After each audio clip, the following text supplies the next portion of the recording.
iaitulah berkenaan dengan anggota mata.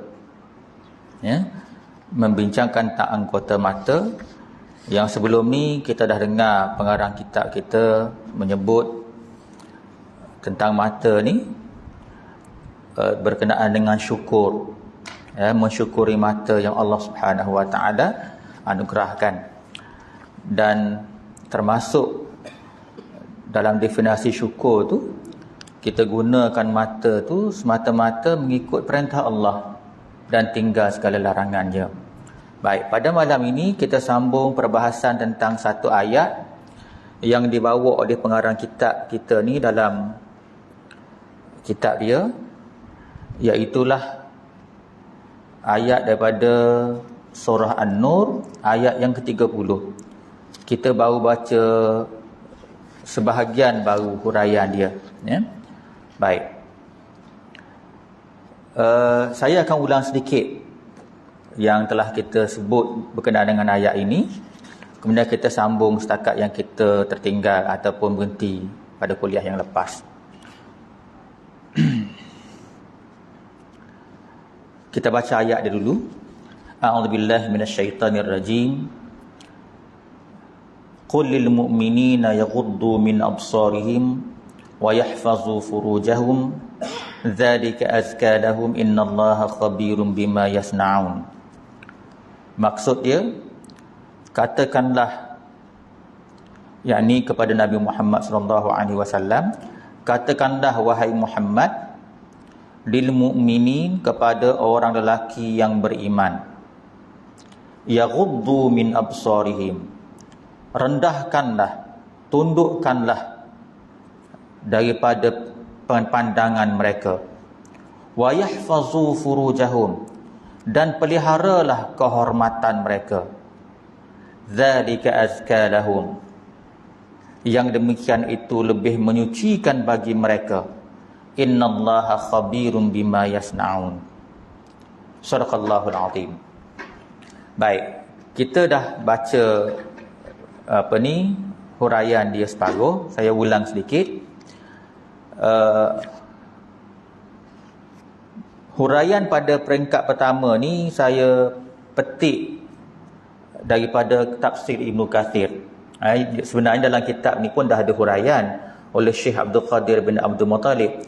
Sebelum kita lihat huraian tentang ayat ini, tafsiran ayat ini daripada Syekh Abdul Qadir, saya ambil sedikit daripada tafsir Ibn Kathir, sebab bila kita baca tu agak menarik juga tafsir dia tu. Baik.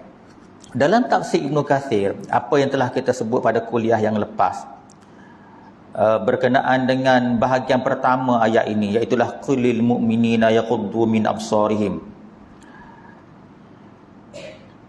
Katakanlah wahai Muhammad kepada orang-orang lelaki yang beriman supaya merendahkan atau menundukkan pandangan mereka. Itu bahagian pertama yang kita nak bincang. Baik. Kata Ibn Kathir, ayat ini bila Allah suruh Nabi Muhammad pesan kepada orang yang beriman, yaghuddu min absarihim, rendahkanlah, tundukkanlah pandangan mereka. Jadi kata Ibn Kathir, ini merupakan perintah Allah kepada hamba-hambanya yang beriman agar menundukkan pandangan mereka daripada benda-benda yang haram. Kata Ibn Kathir. Jadi ayat ni perintah kepada orang-orang lelaki yang beriman agar menundukkan pandangan mereka daripada benda yang haram. Baik, kalau kita ingat sebelum ni pernah saya sebut cara sahabat bila dia berurusan dengan ayat-ayat Allah yang macam ini, terutama dia. Para sahabat bila dia dengar ayat-ayat yang macam ni, perangai dia ialah dia cari jalan juga untuk beramal. Kan ada 3 kan Ibn Kathir sebut cara sahabat. Sahabat ni bila dia dengar satu ayat, sebelum dia beralih kepada ayat-ayat seterusnya, yang pertama dia akan baca. Dia belajar bacaan yang betul daripada Rasulullah sallallahu alaihi wasallam.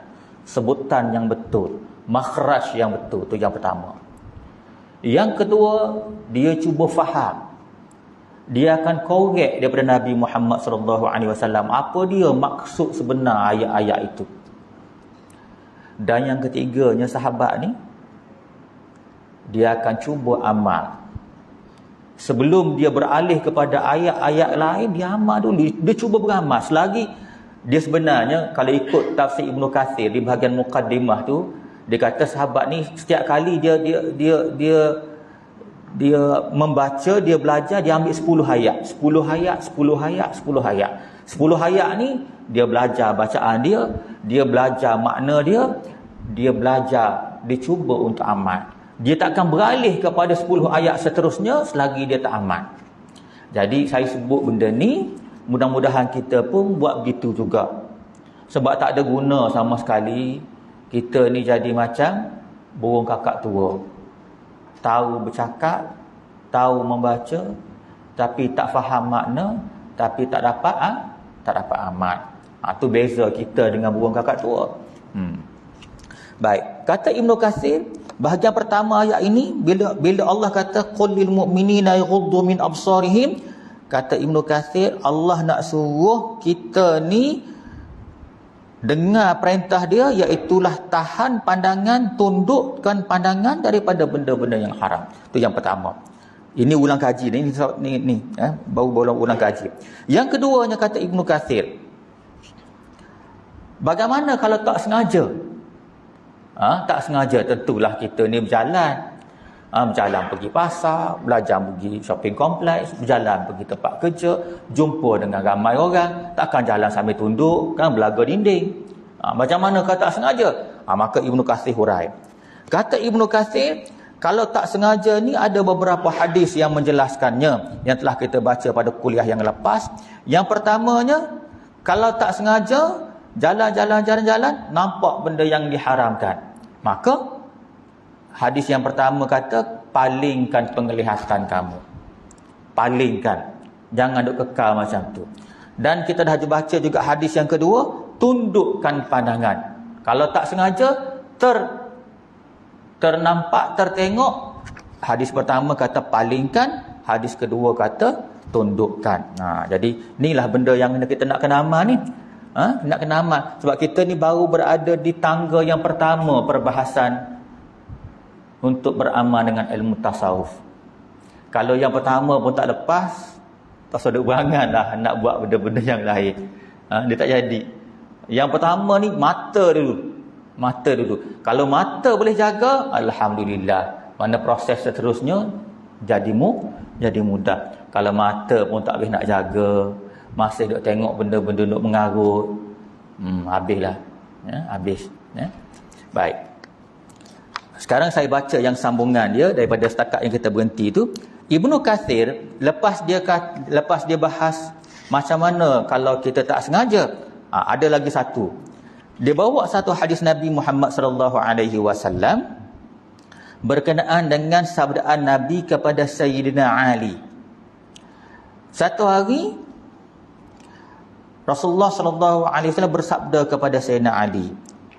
Kata Rasulullah, "Ya Ali, wahai Ali, la tutbi' nazaratan nazara."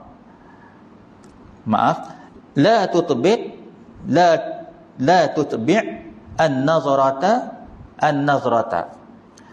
Jangan kamu pandang dengan pandangan. Maknanya jangan kamu pandangan yang pertama lepas tu ikuti pandangan yang kedua, tu maksud dia. Fa inna, sesungguhnya, laka bagimu al-ula.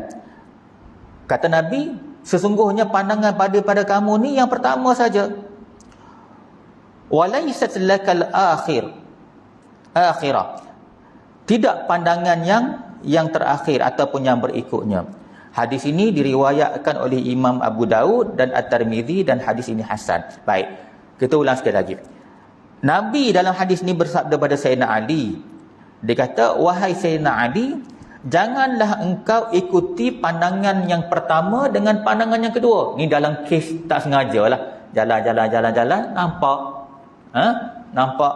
Jadi kata Rasulullah, nampak yang pertama tu jangan diikuti dengan pandangan seterusnya. Apa kata Rasulullah lagi? Sesungguhnya bagimu hanya pandangan yang pertama. Yang pertama tu tak ada dosa. Itu untuk kamu. Sebab tak sengaja, kan? Tapi kata Rasulullah, tidak pandangan yang berikutnya. Maknanya pandangan yang kedua tu kalau tengok juga dah jadi dosa.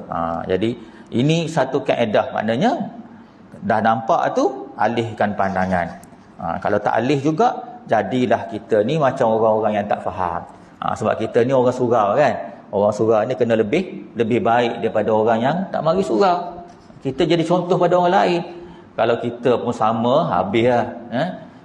Orang surau pun habis, orang tak surau pun habis juga. Baik. Ada satu lagi hadis yang agak menarik yang dibawa oleh Ibnu Katsir. Yang ni berkenaan dengan budaya lepak. Rupa-rupanya ada hadis berkenaan dengan lepak. Hadis ni agak panjang, jadi saya baca terjemah saja. Hadis ni diriwayatkan oleh Bukhari, Muslim dan lain-lain. Hadis ni sahih. Daripada Abu Sa'id Al-Khudri.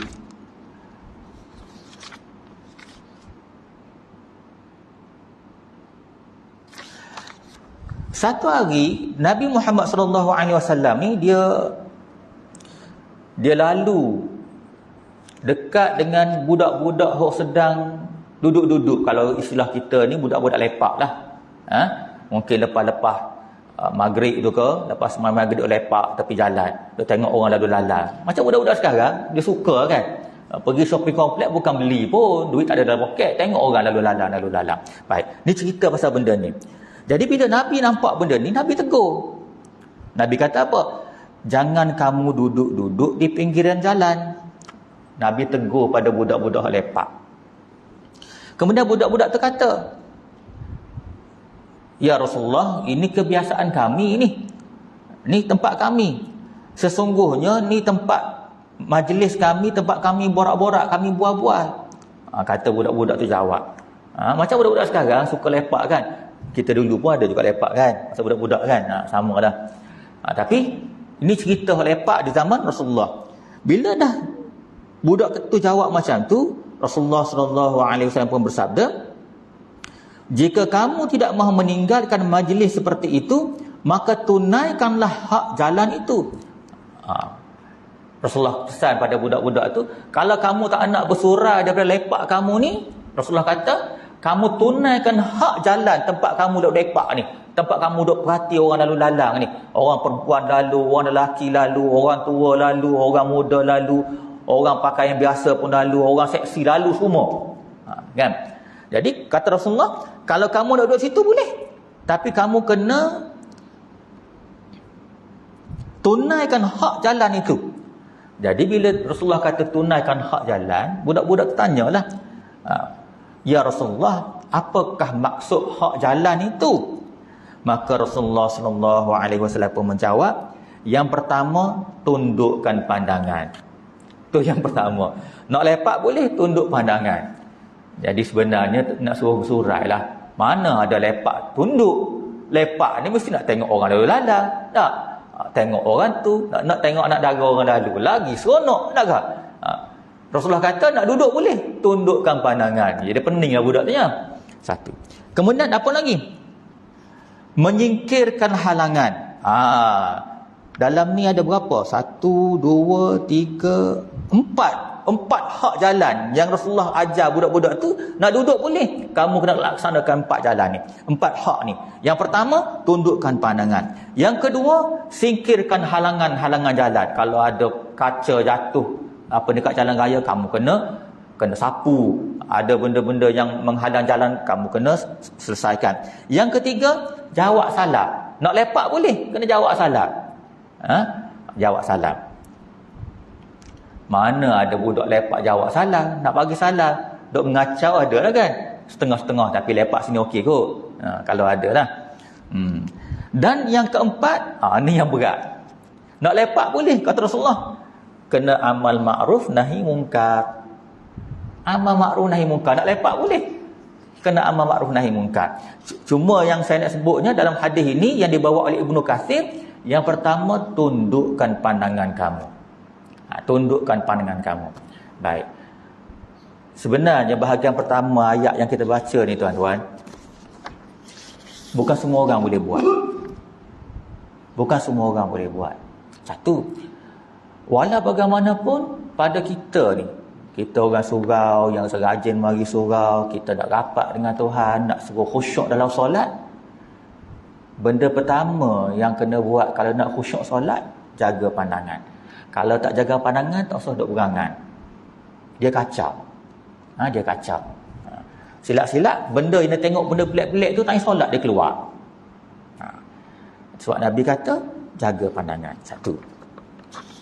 Bahagian kedua yang saya nak petik juga daripada Ibnu Katsir, sebelum kita lihat huraian Syekh Abdul Qadir kita ni, wa yahfazu furujahum. Kan ayat kita ni yang pertama, Allah kata, katakanlah pada orang mukmin lelaki. Saya lupa nak ulas daripada awal. Sebenarnya dalam ayat Al-Quran, bila ada ayat yang menyebut tentang yang lafaz dia macam ni, qul lil mu'minin, katakanlah pada orang lelaki, dari segi kaedah tafsirnya dia kena juga pada perempuan. Maknanya perempuan jangan duk seronok sangat. Oh, ini orang lelaki je kena, kita tak kena belaka. Lelaki pun kena, perempuan pun kena. Bahkan tuan-tuan, dalam surah yang sama, oleh kerana perkara ni sangat-sangat penting, yang kita baca tadi surah An-Nur ayat 30. Dalam An-Nur ayat 31, Tuhan sebut khusus untuk orang perempuan. Tuan-tuan balik, perempuan balik, surah An-Nur ayat 31, Tuhan sebut, iaitulah qul lil mu'minat yaghuddu min absarihim wa yahfazna furujahunna. Maknanya ayat ni khusus pada perempuan. Katakanlah pada perempuan-perempuan yang beriman, hendaklah mereka menundukkan pandangan mereka dan memelihara penghormatan mereka ataupun kemaluan mereka. Jadi sebenarnya qulil mu'minin tu kena dua-dua, tapi dalam ayat 31 tu sekali lagi sebut khusus pada perempuan. Nantilah kenapa Allah sebut kali kedua pasal perempuan ni, sebab dia kena lebih lagi jaga berbanding dengan orang lelaki. Baik.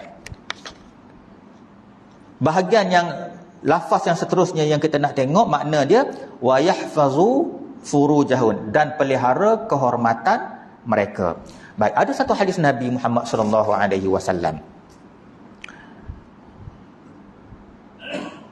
Hadis ni diriwayatkan oleh Bukhari daripada Sahl bin Sa'ad radhiyallahu anhu.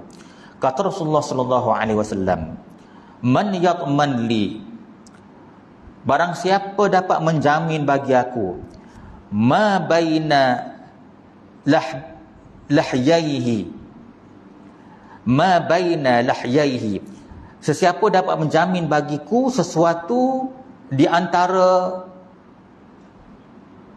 janggutnya. Makna antara janggut, misal dengan janggut kot. Ma baina lahyaihi, sesiapa dapat jamin bagiku sesuatu di antara janggutnya. Kan orang Arab macam kita lah, ada misai, ada janggut, tengah-tengah tu mulut. Maknanya siapa dapat menjamin bagiku mulutnya, wa ma baina rijlaihi, dan antara kedua kakinya, yakni kemaluannya, atman lahul jannah, maka aku jamin baginya syurga. Allahu Rabbi.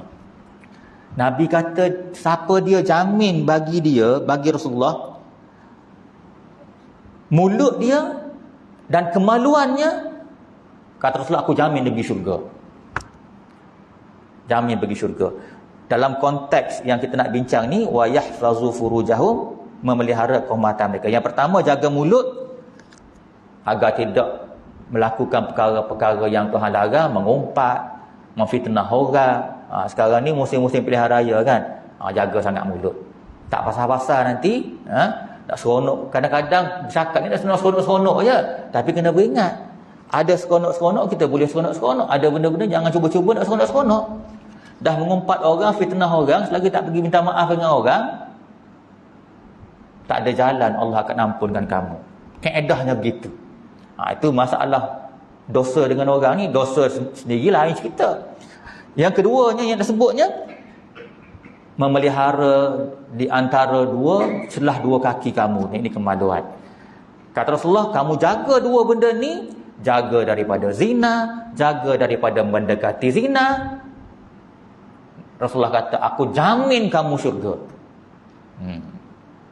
Macam kita, peringkat-peringkat kita ni, duk fikir nak pergi je kan.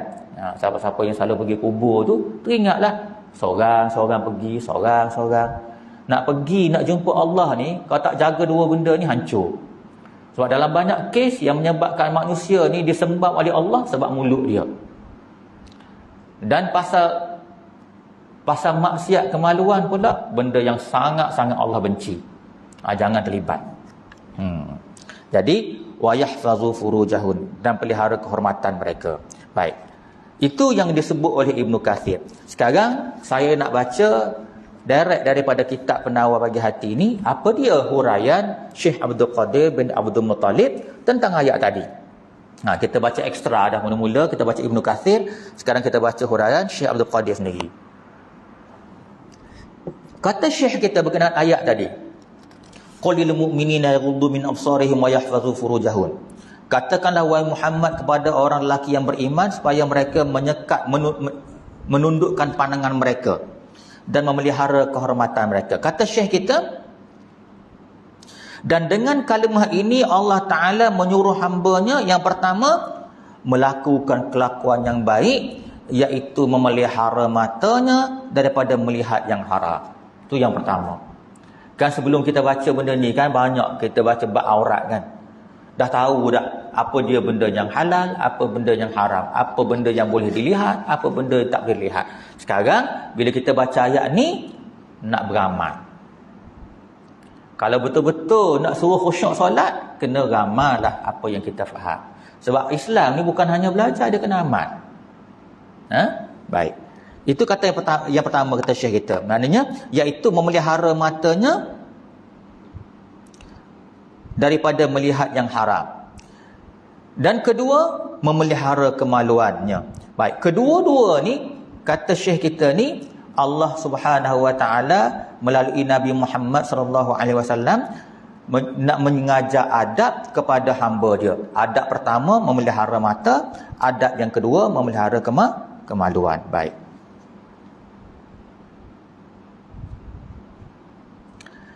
Adab pertama tu kita banyak dah bahas kan. Maknanya aurat semua kita dah baca. Baik. Adab yang kedua, kita sebut sikit. Syekh kita ni kata Allah nak ajar adab.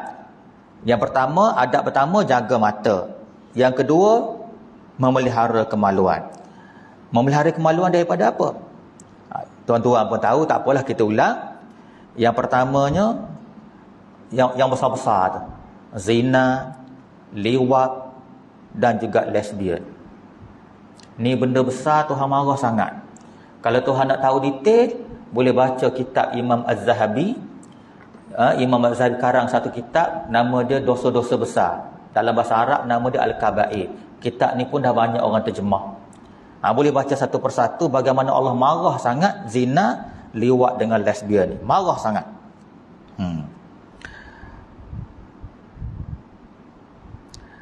Dan termasuk juga menghampiri zina. Termasuk juga menghampiri zina. Bukan setakat zina, liwat, lesbian, menghampiri pun tak boleh. Baik, saya petik huraian Syekh Yusuf Al-Qaradawi dalam menyebutkan tentang menghampiri zina. Dia ada ayat khusus tentang perkara ini, iaitulah surah Al-Isra ayat 32. Allah Subhanahu Wa Taala berfirman, wala taqrabuz zina. Jangan kamu mendekati zina. Innahu kana fahishatan wa sa'a sabila. Sesungguhnya ia, yakni zina, adalah satu perbuatan keji dan satu kejahatan. Satu jalan kejahatan. Dekat pun tak boleh. Jadi Syekh Yusuf Al-Qaradawi dalam kitab dia Al-Halal wal Haram fil Islam, antara dia sebut, ini saya sebut ringkas, termasuk dalam kategori mendekati zina. Yang pertama kata Syekh Al-Qaradawi, berkhalwat dengan perempuan ajnabi. Duk berdua-duaan, tak boleh. Dalam apa bentuk sekalipun, boleh fikir sendirilah. Setengah-setengah orang fikir berkhalwat ni pergi taman bunga dua-dua, orang tak ada, malam-malam, tak semestinya. Naik kereta, katakanlah satu orang tu kerja di Johor, bawa sekretari naik kereta dua-dua, kira apa tu? Khalwat dah tu. Jangan main-main. Mula-mula tu nak sampai nak pergi Johor kan 3-4 jam juga kan. Sejam yang pertama tu cakap pasal kerja. Jam yang kedua tu cerita lain lah. Kata Syekh Al-Qaradawi, berkhalwat, berdua-duaan, ganda lelaki ajnabi. Yang kedua, bergaul dengan ipar. Dengan ipar ni tuan-tuan, ada hadis khusus. Ada hadis khusus. Syekh Yusuf Al-Qaradawi dalam kitab dia bawa hadis ni nanti. Hadis ni hadis sahih, riwayat Bukhari, Muslim, Tirmizi dan Imam Ahmad, dari Uqbah bin Amir. Nabi SAW bersabda, janganlah kamu masuk ke dalam tempat kaum wanita. Dan lalu seorang lelaki Ansar berkata, wahai Rasulullah, bagaimana pendapatmu mengenai ipar? Baginda menjawab, ipar adalah maut. Dia kata. Yang pertamanya hadis ni bagi tahu, orang lelaki jangan duk tak ada kerja masuk tempat orang perempuan. Kan surau pun sama, ada tempat orang perempuan, ada tempat orang lelaki. Kadang-kadang ada juga pesing, tak ada kerja, duk masuk hal-hal orang perempuan. Orang perempuan biar orang perempuan dah urus. Itu yang pertama. Yang keduanya, sambil-sambil Nabi sebut benda tu, seorang lelaki Ansar berkata, wahai Rasulullah, apa pendapatmu tentang ipar? Kata Rasulullah SAW, ipar adalah maut. Jangan main-main. Katakanlah perempuan tu ada adik hak nampak lawa sikit, mari rumah tu boleh, tapi kena jaga. Islam kena suruh jaga ketat benda tu. Dalam banyak kes, kadang-kadang dapat suami hak mata tak sedap sikit, mula buat perangai. Jadi Islam kena jaga benda ni. Agak-agak tak boleh, kena cari jalan keluar. Jangan biar. Sebab ada setengah-setengah orang tu dia suka bagi tawaran ke adik dia, katakanlah, marilah duduk dengan kakak, dah kerja kat sini, contoh dia. Kalau kakak tu 24 hours dekat rumah tak apa, kakak pun kerja juga, kadang-kadang dia duduk rumah, lepas tu suami dia balik, duduk dua-dua, kau cari penyakit belaka tu. Jadi dalam Islam, Nabi dah bagi tahu, ipar tu adalah maut, nak kena jaga.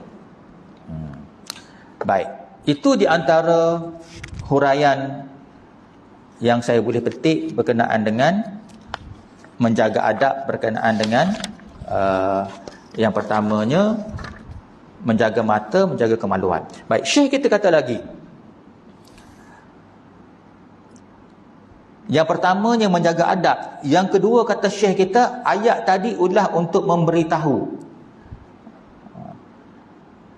Adapun pada memberitahu, maka firman dia, yaghuddu min absarihim wa yahfazu furujahum dzalika azka lahum, menyekat pandangan mereka daripada memandang yang haram dan memelihara kehormatan mereka, yang demikian itu lebih suci bagi mereka.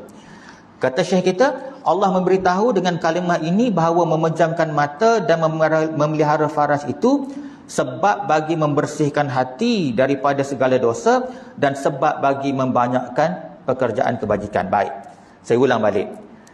Syekh kita ni, yang pertama dia kata ayat tadi nak jaga adab. Yang keduanya, ayat ni nak bagi tahu. Bagi tahu pasal apa?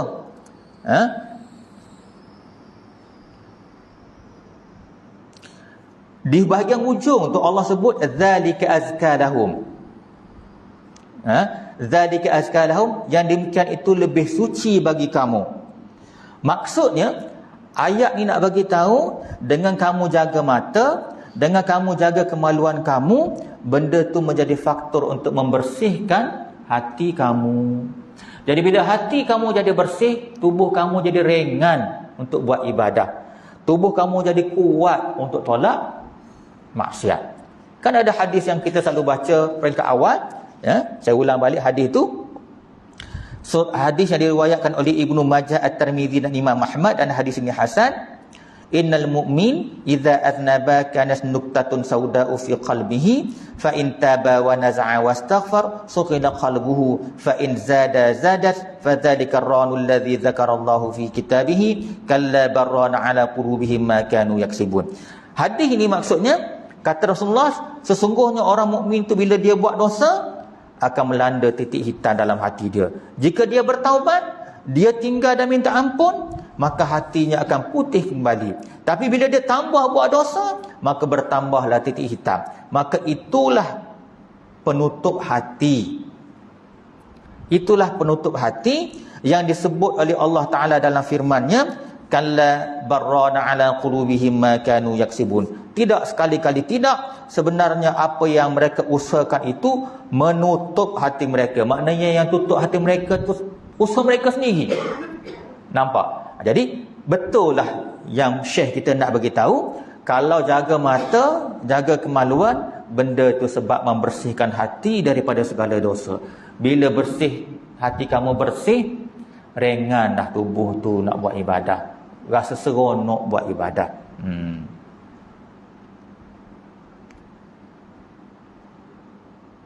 Dan kata Syekh kita lagi, tafsiran kepada zalika azkalahum. Zalika azkalahum tu yang demikian itu lebih suci pada yang demikian itu lebih suci bagi mereka. Maksudnya selain daripada membersihkan daripada segala dosa, dan ia sebab bagi membanyakkan pekerjaan kebajikan. Ya, jadi maknanya tuan-tuan, ayat yang kita baca ni, yang pengarang kitab cadang untuk kita renung sama-sama ni, besar maknanya kalau kita nak jadi orang yang rapat dengan Allah. Jaga mata, jaga kemaluan. Zalika azkalahum, yang demikian itu lebih suci bagi kamu. Baik. Bahagian ketiga ayat ini, kata Syekh kita ni, yang pertama ayat tadi mengajak adab. Iaitu ajar adab yang mana? Jaga mata, jaga kemaluan. Kemudian kata Syekh kita ni yang kedua, memberitahu. Beritahu pasal apa? Jaga mata, jaga kemaluan itu membersihkan hati dan meringankan tubuh untuk buat benda baik. Dan yang ketiganya kata Syekh kita ni, dia guna istilah menakut-nakutkan, mana memberi amaran. Baik. Apa kata Syekh kita? Adapun menakut-nakutkan, maka firman-Nya, innallaha khabirum bima yasnaun. Sesungguhnya Allah amat mendalam pengetahuannya tentang apa yang mereka kerjakan. Baik. Ayat ni tuan-tuan, kalau tuan-tuan perhati, banyak ayat-ayat Allah dalam Al-Quran, dia lebih kurang macam ni. Mula-mula Allah cerita, kemudian hujung tu Allah bagi peringatan. Buat juga kamu kena. Itu nak bagi tahu. Buat kamu kena. Sebab aku maha mengetahui, aku maha melihat. Kamu tak boleh lari. Mata kamu, kemaluan kamu tak boleh lari. Kamu curi-curi nak tengok, okey, bolehlah lari daripada isteri kamu dan anak-anak kamu. Tapi aku, kamu tak boleh lari. Kan?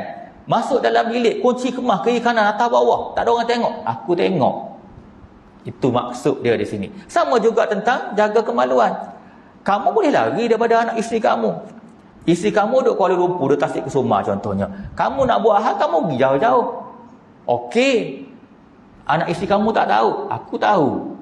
Itu maksud dia, innallaha khabirum bima yasnaun. Sesungguhnya Allah amat mendalam pengetahuannya tentang apa yang mereka kerjakan. Baik, kata Syekh kita, lepas dia sebut tentang innallaha khabirum bima yasnaun, sesungguhnya Allah amat mendalam pengetahuannya tentang apa yang mereka kerjakan, dia kata Allah akan membalasnya. Jika baik, dibalas pahala, kesenangan dan syurga, dan jika jahat, dibalas dengan seksaan dan api neraka. Tentang mata tadilah, kalau mata kamu buat benda baik, umpamanya suka baca Quran, suka baca buku, balik berulang kaji, tengok benda-benda yang elok, dapat pahala. Tapi kalau mata suka duk melila tak tentu hala, boleh sakit dah orang panggil. Sama juga dengan kemaluan kamu. Ada yang halal, ada yang haram. Kamu buat benda yang halal, walaupun dengan kemaluan, dapat pahala. Tapi buat benda yang haram, siap. Jadi tentang yang ni tuan-tuan, huraian dia agak banyak juga ni kalau saya nak baca. Kita pun dah nak masuk isyak dah. Jadi saya tangguh dulu. kita akan sambung huraian yang akhir sekali ni. Sebab huraian kepada innallaha khabirun bima yasnaun ni agak menarik. Kalau kita lihat tafsir-tafsir Ibnu Katsir dan sebagainya, memang kita akan rasa gerung. Sebab dia bawa hadis-hadis yang berkenaan dengan ancaman-ancaman kepada orang yang buat perangai. Jadi saya berhentilah setakat ni dulu. Kalau ada soalan, boleh tanya. InsyaAllah kalau boleh jawab. Ada soalan?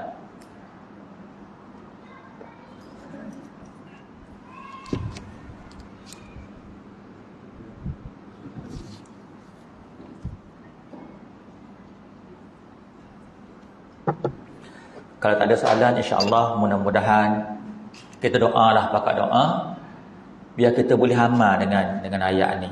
Ya. Ayat ni baru langkah pertama nak jadi orang baik-baik. Bukan saya kata tuan-tuan tak baik, tak. Nak baik dengan Allah ni, dia punya standard piawaian dia tinggi. Standard piawaian tinggi.